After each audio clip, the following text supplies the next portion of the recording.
सन 1948 पूरे भारत में इंडिया पाकिस्तान जंग के जीत का जश्न मनाया जा रहा था, लेकिन बहुत ही कम लोग इस बात की गंभीरता को समझ रहे थे कि इस जीत से भारत ने अपने ही मौत के कब्र खोद दिए हैं, क्योंकि पाकिस्तान अपनी शर्मिंदगी भरी हार से चुप नहीं रहने वाला था।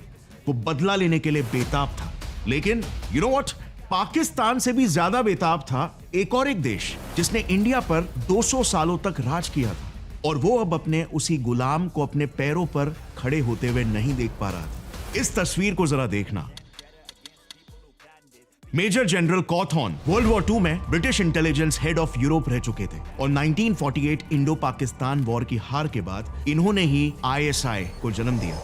इनफैक्ट करीब 8 सालों तक मेजर कॉथॉर्न ही ISI के चीफ भी बनकर रहे। इसके अलावा पाकिस्तान के चीफ ऑफ आर्मी स्टाफ के पोजीशन पर भी रॉस मैक्के को बहुत ही स्ट्रेटेजिकली चुना गया था, जो भी पहले ब्रिटेन के ऑस्ट्रेलियन आर्मी के हेड रह चुके थे। यानी कि these were the people with decades of extensive experience. In fact ISI में उन दिनों 10,000 ऑफिशियल्स थे, जिनमें से 384 प्रोमिनेंट मेंबर्स तो ब्रिटिश ऑफिसर्स थे, जो ISI को शुरुआत से ही साइकोलॉजिकल इंटेलिजेंस टैक्टिक्स जैसे कि एस्पियोनाज और जॉइंट मिलिट्री ऑपरेशंस जैसे सोफिस्टिकेटेड ट्रेनिंग्स दे रहे थे। और आपको शायद ये सुनकर हैरानी होगी, यही ट्रेनिंग्स आज तक होते आ रहे हैं। यह है 2021 का ही रिपोर्ट, जिसमें क्लियरली ये मेंशन्ड है कि ब्रिटिश इंटेलिजेंस एजेंसीज M15 और M16 आज तक पाकिस्तानी फोर्सेस को ब्रिटेन में ही ट्रेन करती है। So my point over here is कि पाकिस्तान अच्छे से ये बात जानता था कि वो इंडिया जैसे अपने से 4 गुना बड़े देश से अकेले मुकाबला नहीं कर सकता, और इसीलिए उन्होंने उस वक्त ब्रिटेन से मदद लेना तो शुरू ही कर लिया। लेकिन आप ये बिलीव नहीं करोगे कि उस दौरान ISI का नेटवर्क इतना स्ट्रांग हो गया था कि करीब 18 देशों की एलीट इंटेलिजेंस एजेंसीज ISI के साथ काम कर रही थी, रॉ को खत्म करने के मकसद से। By 1982, in Peshawar, there were upwards of 18 foreign liaisons that were working at any one time. So we're talking about an enormous proliferation of intelligence agencies that are working side by side. और इसका अंजाम भी हमें दिखा ना। अपने जन्म के ही सिर्फ 7 से 8 सालों के अंदर ही ISI ने लिटरली भारत को चारों तरफ से घेर लिया था।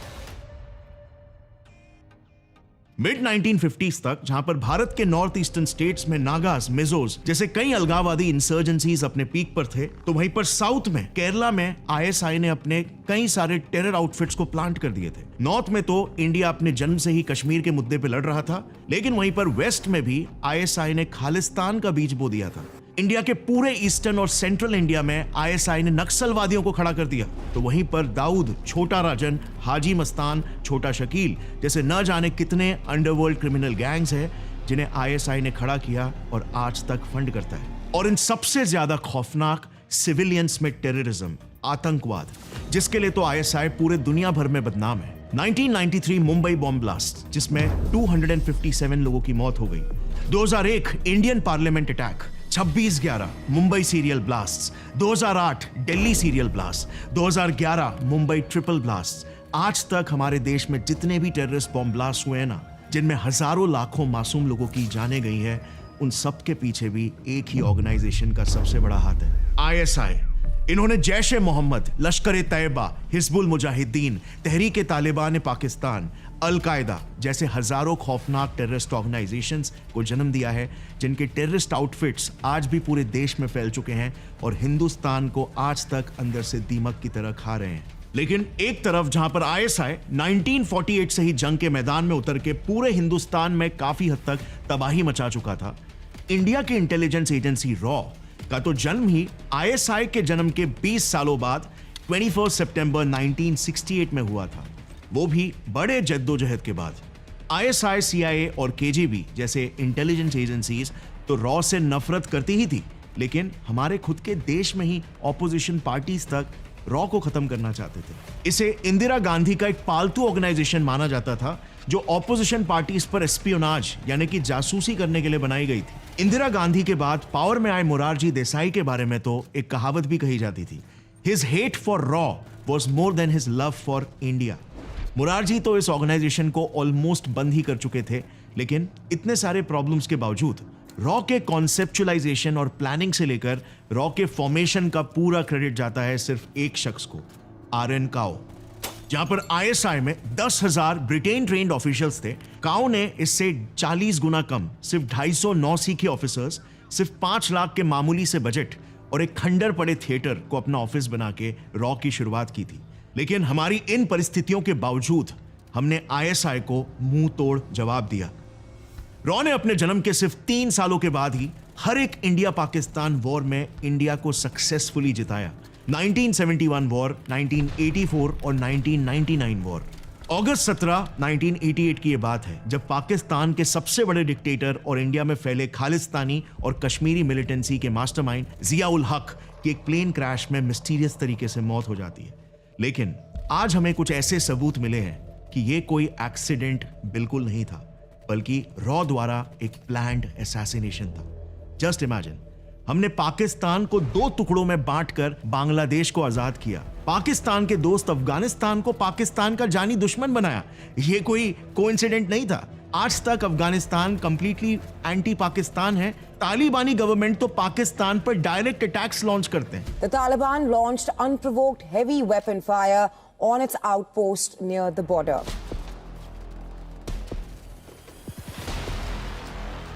और तो और रॉ ने ही पाकिस्तान के टेररिस्ट फंडिंग्स को दुनिया के सामने एक्सपोज करके पाकिस्तान को ग्लोबली ब्लैकलिस्ट भी करवा दिया है। लेकिन क्या आपके दिमाग में यह सवाल नहीं आ रहा कि आईएसआई को रॉ से 20 साल ज्यादा एक्सपीरियंस था?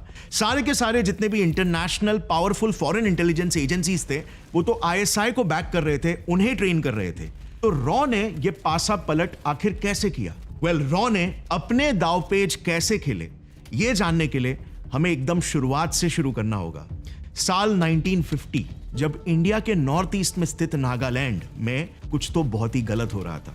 एक्चुअली में कश्मीर को हासिल करने के लिए आईएसआई ने सबसे पहले निशाना बनाया कश्मीर से 3000 किलोमीटर दूर स्थित नागालैंड को।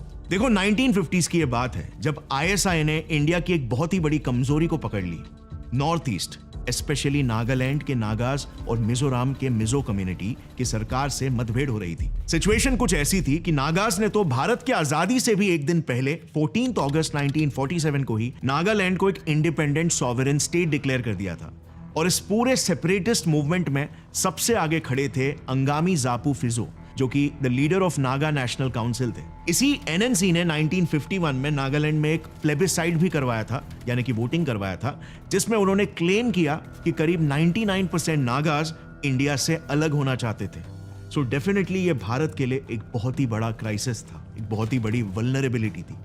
दूसरी तरफ मिजोरम में भी मिजो नेशनल फ्रंट नाम की एक पॉलिटिकल पार्टी खड़ी हो चुकी थी, जिसे लीड कर रहे थे एक सेपरेटिस्ट लीडर लाल डेंगा, जो बाय द वे आगे जाकर मिजोरम के चीफ मिनिस्टर भी बने।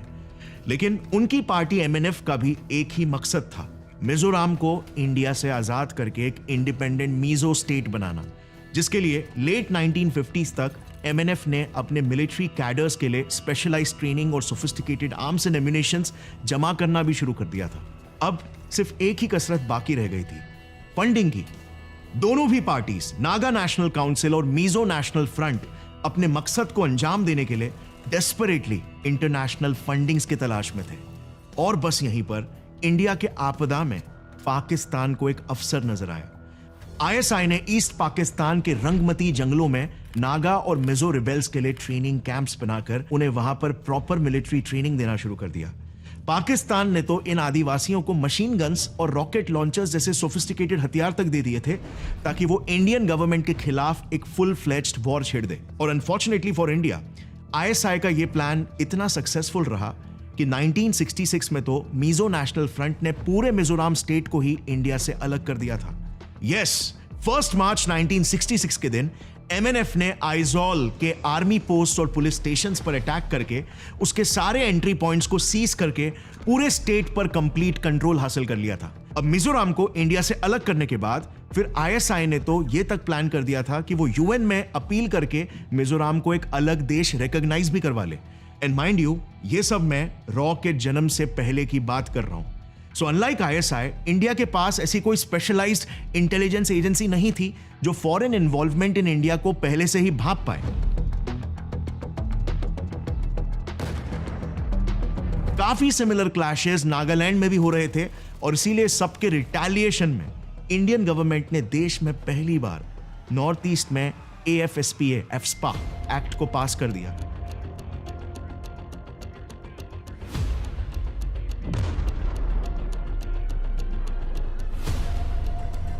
जिससे इस रीजन में स्टेबिलिटी तो आ गई, लेकिन at what cost? In insurgencies के वजह से वहां पर हमारी इतनी फोर्सेस डिप्लॉय हो गई कि 1950s में नॉर्थ ईस्ट साउथ एशिया का हाईएस्ट मिलिटराइज्ड जोन बन चुका था। और ISI एग्जैक्टली यही तो चाहता था। जैसे मैंने आपको शुरुआत में ही बताया था, पाकिस्तान के लिए ये नागाज और मीजोस तो सिर्फ इस बड़ी सी जंग में मामूली से प्यादे थे, जिन्हें वो पाल ही रहे थे कुर्बान होने के लिए। हिंदुस्तान को भटकाने के लिए उनका असली निशाना तो हमेशा से ही कश्मीर था। और इसीलिए नॉर्थ ईस्ट में तबाही मचा के पाकिस्तान ने 1965 में कश्मीर में जंग छेड़ दी, operation Gibraltar. The ISI of Pakistan book और the institute for defence studies and analysis के रिसर्च पेपर्स में ऑपरेशन गिब्राल्टार का ब्लूप्रिंट काफी डिटेल में बताया गया। इन पेपर्स के मुताबिक पाकिस्तान का प्लान सिंपल था। ISI ट्रेंड पाकिस्तानी सोल्जर्स और रजाकार्स यानी कि POK के सिविलियंस को मिलिट्री ट्रेनिंग देकर एक आर्मी खड़ी की जाएगी, जो जम्मू एंड कश्मीर में लोकल कश्मीरीज के भेस में घुसकर उनमें एक आंदोलन का माहौल खड़ा करेगी। इससे दो चीजें होंगी, एक तो जम्मू एंड कश्मीर के सिविलियंस को मिलिट्री सपोर्ट देकर भारत के खिलाफ एक जंग के लिए तैयार किया जाएगा, और दूसरी बात, इससे ग्लोबली एक स्ट्रॉन्ग मैसेज जाएगा कि कश्मीर के खुद के लोग इंडिया से अलग होना चाहते हैं।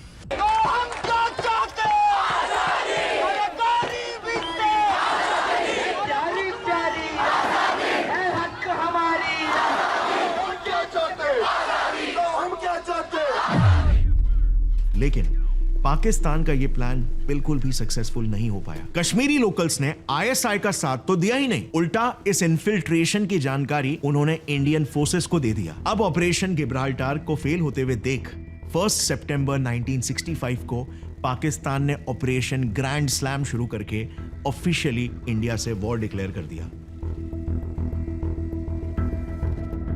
उन्होंने जम्मू के अखनूर सेक्टर में हमला कर दिया।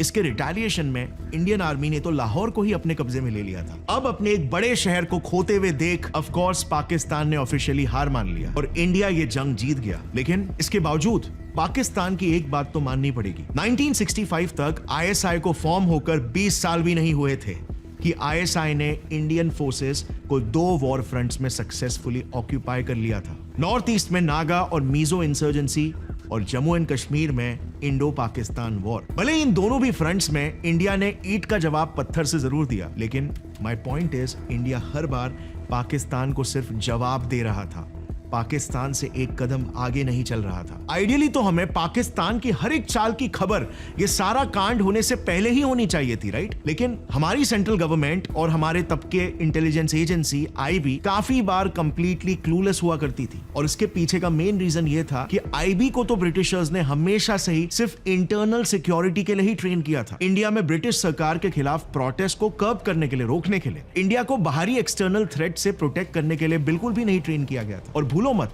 इस वीडियो में तो मैं सिर्फ ISI वर्सेस रॉ की बात कर रहा हूं। इसी टाइम फ्रेम में CIA और KGB भी इंडिया में काफी सारे कोवर्ट ऑपरेशंस कंडक्ट कर रहे थे। 1962 में तो इंडो चाइना वॉर भी हुआ था और फिर